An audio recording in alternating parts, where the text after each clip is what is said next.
La prière est une sollicitation, une requête, une demande. Et c'est peut-être ici que nous avons à envisager son aspect le plus important.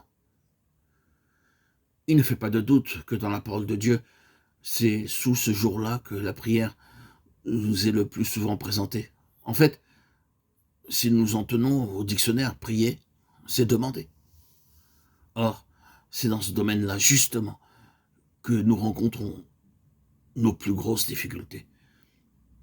Il n'est donc pas superflu d'aller un peu au fond des choses et de bien nous assurer que la prière a une efficacité objective. Je suis bien sûr qu'il nous est arrivé à tous, en présentant nos requêtes à Dieu, de nous heurter à un je ne sais quoi d'ordre mental, dont l'intrusion soudaine paralyse notre élan et mine la certitude. Voici ce que j'entends.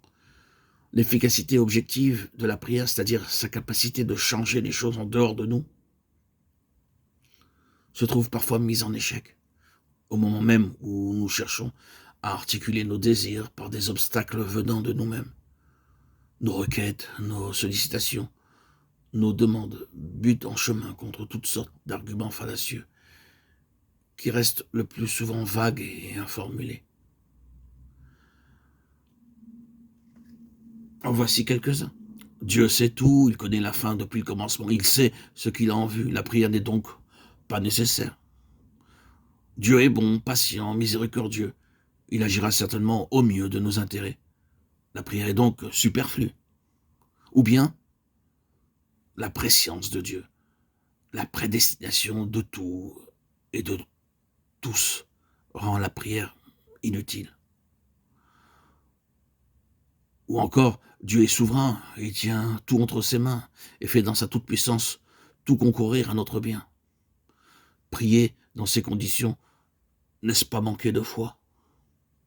Ou plus encore, la divine ampleur du dessein éternel de Dieu avec les lois qui le gouvernent et la progression de toute chose suivant un ordre fixé par Dieu est quelque chose qui nous dépasse infiniment.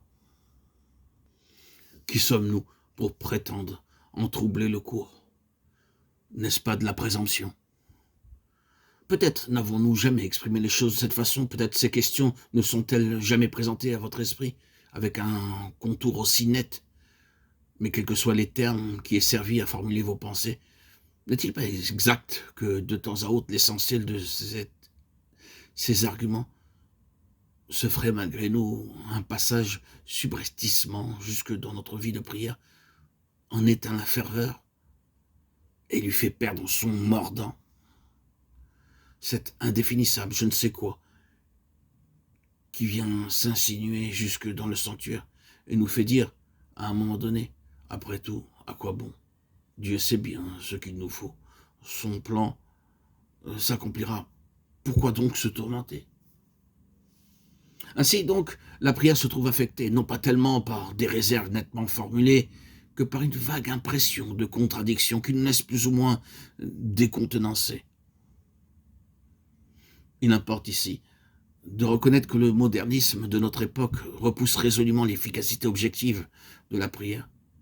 Il ne lui attribue qu'une valeur subjective, par l'influence salutaire qu'elle exerce sur celui qui prie, par le changement qu'elle peut provoquer dans sa conduite, dans son attitude, en favorisant par exemple le respect des choses saintes. Ceci en passant.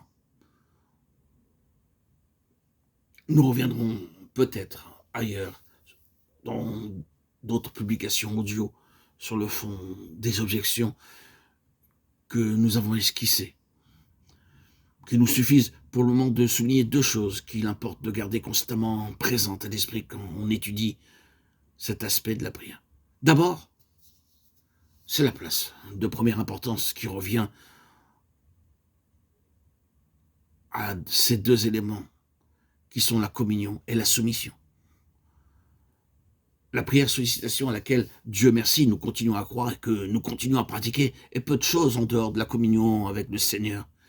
Elle se réduirait à de sèches transactions, alors qu'en réalité, c'est de la communion de notre cœur avec le sien que doivent jaillir et nos requêtes et notre intercession. La soumission de même est tout aussi indispensable.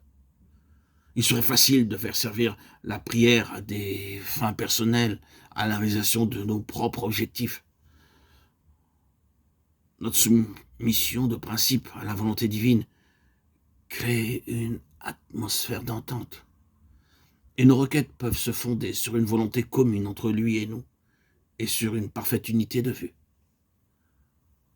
Et la seconde chose qu'il ne faut pas oublier, c'est qu'en raison même de toutes les difficultés mentales auxquelles nous avons fait allusion, la prière est essentiellement un acte de foi. Vous aurez beau discuter à perte de vue sur la souveraineté de Dieu, la prédestination et autres choses semblables, vous n'en croirez pas moins que Dieu change les choses en réponse à la prière.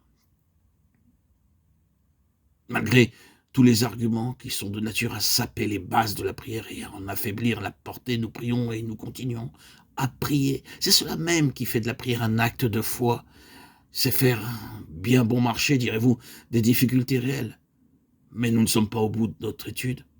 Pour le moment, c'est à cette conclusion-là que nous nous arrêtons. Le problème est trop sérieux pour que nous esquivions qu'une de ces difficultés.